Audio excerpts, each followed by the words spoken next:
നവ്യയുടെ ചില പ്രസ്താവനകൾ കേൾക്കുമ്പോൾ ഇവർ പറഞ്ഞു വെക്കുന്നത് ഇങ്ങനെയാണ്. നവ്യ പറയുന്നത് കേൾക്കുമ്പോഴാണ് മഞ്ജു വാര്യരെ ഓർത്ത് അഭിമാനം കൊള്ളുന്നതെന്നാണ് നവ്യയുടെ ചില പരാമർശങ്ങൾക്കെതിരെ ഇവർ പറഞ്ഞെത്തിയത്. അടുത്തിടെ നടി നവ്യ നായർ നൽകിയ അഭിമുഖങ്ങൾ സോഷ്യൽ മീഡിയ വലിയ ചർച്ചയായി. നവ്യയുടെ വ്യക്തി ജീവിതത്തെക്കുറിച്ച് പല അഭ്യൂഹങ്ങൾ വന്നു. വിവാഹ ജീവിതത്തിൽ എടുക്കേണ്ടി വന്ന ത്യാഗങ്ങളെക്കുറിച്ചും പിന്നീട് വന്ന തിരിച്ചറിവുകളെക്കുറിച്ചും നവ്യ നായർ സംസാരിച്ചു. അഭ്യൂഹങ്ങൾ വന്നെങ്കിലും വിവാഹബന്ധം തകർന്നെന്ന് നവ്യ എവിടെയും പറഞ്ഞിട്ടില്ല. എന്നാൽ ഈ വാദം ശക്തമാണ്. നവ്യയെ വിമർശിച്ചുകൊണ്ട് സോഷ്യൽ മീഡിയ പ്രചരിക്കുന്ന കുറിപ്പാണിപ്പോൾ വൈറലായി മാറുന്നത്. നവ്യ നായരുടെ പുതിയ അഭിമുഖം കണ്ടപ്പോൾ ദാമ്പത്യം തകർന്നതിന് അവർ അവതരിപ്പിച്ച രീതി കണ്ടിട്ട് മഞ്ജു വാര്യരെ ഓർത്ത് വലിയ ബഹുമാനം തോന്നിപ്പോയി. വിവാഹബന്ധം വേർപെടുത്തിയ ശേഷം ഒരു സ്ത്രീ എങ്ങനെയാവണം എന്നതിന് മഞ്ജു വാര്യർ ഒരു മാതൃകയാണ്.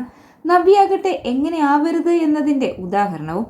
കഴിഞ്ഞ ദിവസം നവ്യയുടെ അഭിമുഖത്തിൽ വിവാഹ ജീവിതം തന്റെ അഭിനയ ജീവിതം എങ്ങനെ നശിപ്പിച്ചുവെന്ന് അവർ പറയുന്നുണ്ട്. തന്റെ അടിസ്ഥാന അവകാശങ്ങൾ പോലും ദാമ്പത്യത്തിൽ നിഷേധിക്കപ്പെട്ടുവെന്ന് അവർ പറയുന്നു. എന്നാൽ ഈ നവ്യ തന്നെ മുൻപ് പറഞ്ഞിട്ടുള്ളത് കല്യാണം കഴിഞ്ഞാൽ ഭർത്താവാണ് തീരുമാനങ്ങൾ എടുക്കേണ്ടതെന്നും അഭിനയിക്കാൻ അദ്ദേഹം അനുവാദം തന്നത് തന്നെ അത്ഭുതപ്പെടുത്തി എന്നുമാണ്. ഒരു കാലത്ത് ശരിയെന്ന് തോന്നിയ കാര്യം വർഷങ്ങൾക്കിപ്പുറം തെറ്റായി തോന്നുന്നുണ്ടെങ്കിൽ അത് നവ്യയുടെ മാത്രം പിഴവല്ല. ഭർത്താവിന്റെ തീരുമാനങ്ങളെ അഭിനന്ദിച്ച നവ്യയ്ക്ക് ഇന്നത് മനുഷ്യത്വമില്ലായ്മയായി തോന്നുന്നുവെങ്കിൽ അത് അവരുടെ മാത്രം പ്രശ്നമല്ല. നിങ്ങൾക്ക് ശരിയെന്ന് തോന്നി നിങ്ങളെടുത്ത തീരുമാനമാണ്. അത് മോശമായി പോയെങ്കിൽ അതിന്റെ പൂർണ്ണ ഉത്തരവാദിത്തം നിങ്ങൾക്ക് മാത്രമാണ്. അതുവഴി എന്തെങ്കിലും ദോഷം സംഭവിച്ചിട്ടുണ്ടെങ്കിൽ അതിന്റെ ഭാരം നിങ്ങൾക്ക് മാത്രം.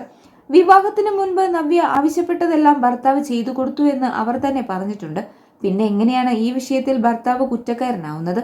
ഇപ്പോൾ പഴയതുപോലെ സിനിമയിൽ സജീവമാക്കാൻ അദ്ദേഹത്തിന് ബുദ്ധിമുട്ടുണ്ടാകും. കുടുംബമാകുമ്പോൾ ചില ഉത്തരവാദിത്തങ്ങൾ ഉണ്ടാകും. അതിൽ നിന്ന് ഒളിച്ചോടാൻ പറ്റില്ലല്ലോ.